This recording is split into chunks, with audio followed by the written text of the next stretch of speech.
Going sana ako ng isang barko, cruise ship. Hindi ako nakapasa sa clearance for abroad. Nang makikisip ko, occupational disease, siguro yun nung galing ako ng Africa. Company physician sa US military base sa Africa, siguro doon ko nakuha. So may nakalisyon sa lungs ko. And refer ko sa doktor, sa pulmonologist, trained in the US, growing lesion, para bang may bukulo sa lungs ko. Sabi ko, okay lang, kaya ko yan.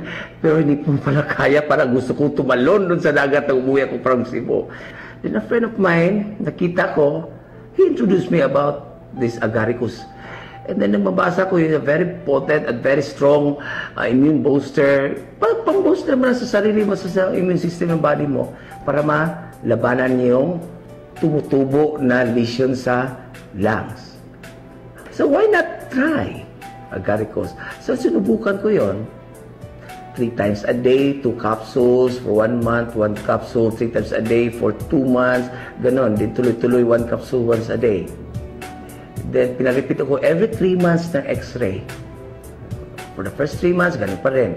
Next 3 months, ayun, nagulat si doktor. Oh, ano bang ginawa mo? Vegetables lang at saka yung agaricus. Yun lang talaga. At saka yung papaniwala ko sa Lord. Si Lord naman talaga nagbibigay nito. And as anesthesiologist, hindi ko napansin na because of the hectic schedule and kasi nasa gobyerno ako na hospital, marami kaming pasyente. And from time to time, tinatawagan naman ako sa mga private hospitals na dalawa dito sa Surigao. So kahit napagod, walang tulog, minsan hindi pa nakakain, pupunta na sa operating room dahil nandoon na yung pasyente. Naturally, yung health aspect mo mag-back down. So there was one point in my career na pag aakyat ako sa second floor kasi nandoon yung operating room namin sa hospital, medyo humihingal ako.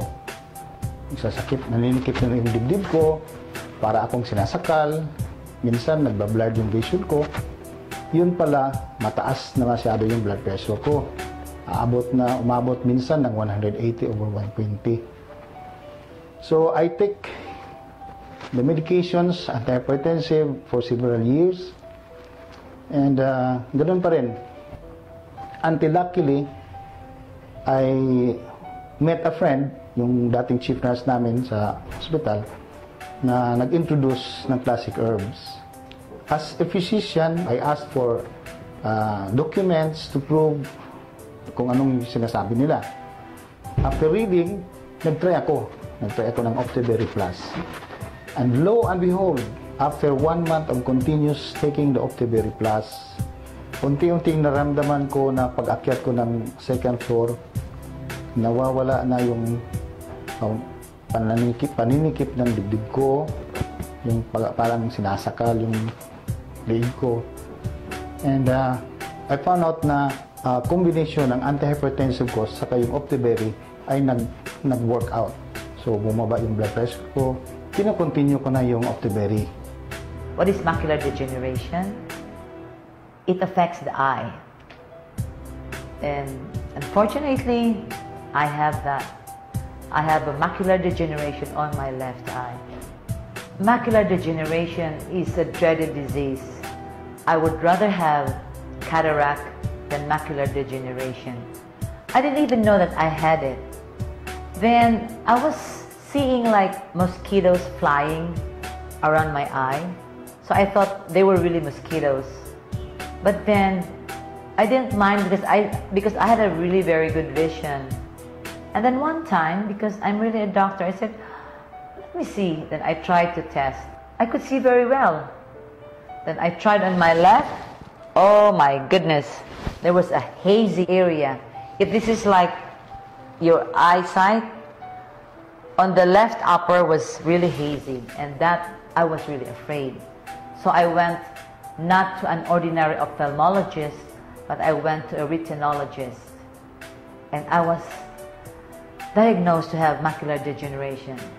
It is actually a disease not really known why it comes. And in my case, I think it is more of stress. Everybody has stress in their life, but probably it's how your body reacts to that.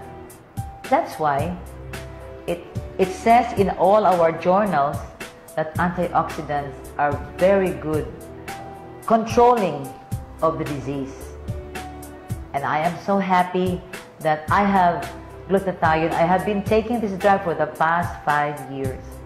And I'm happy that Classic has it, and it has helped me a lot. And the more I'm happy because we have a neighborhood center where we can easily buy our products. You don't have to order in Cebu or in Manila. We just go there and we get them. So I prescribe to all my patients for their body, for their resistance, you know, because it makes you strong. At the same time, for women, it makes them white. So the side effect actually is a very good effect. That's only like the bonus of the glutathione. So I'm happy with Classic glutathione. 2 years ago, when my son is having dengue fever, the platelet drops to 60. I cried. As a mother, no, matatakot ka kasi maraming namamatay ng dengue, di ba? When my platelet of my son goes down to 60, he cannot tolerate Gatorade, he cannot tolerate mods, apple drinks and everything that they tawa-tawa and other. My son cannot tolerate it because of abdominal upset, because of abdominal pain. I remember the beta-glucan. So I tried, well, nah, drink this one. When he started sipping that beta-glucan, I'm very happy because he said to me, Ma, my stomach is okay. Wala pa naubos yung isang pack niya. So we repeat the platelet. My God, parang na-jump ako kasi from 60, nagiging 100 yung platelet niya. And he's really, really okay. My God. Thanks to beta-glucan, I said to them. So, ang magiging function ng D-glucan, mag-contain ito ng natural steroid. It's suppress ng further growth sa cancer cells na kung mayroon kayong pansin na lumalaki yung bukol na talagang na-biopsy yun ng mga cancer cells, bigyan mo ng D-glucan, araw-arawin mo yan, pagkatapos mayat maya malalaman mo na talagang nagsusubside yung growth ng bukol.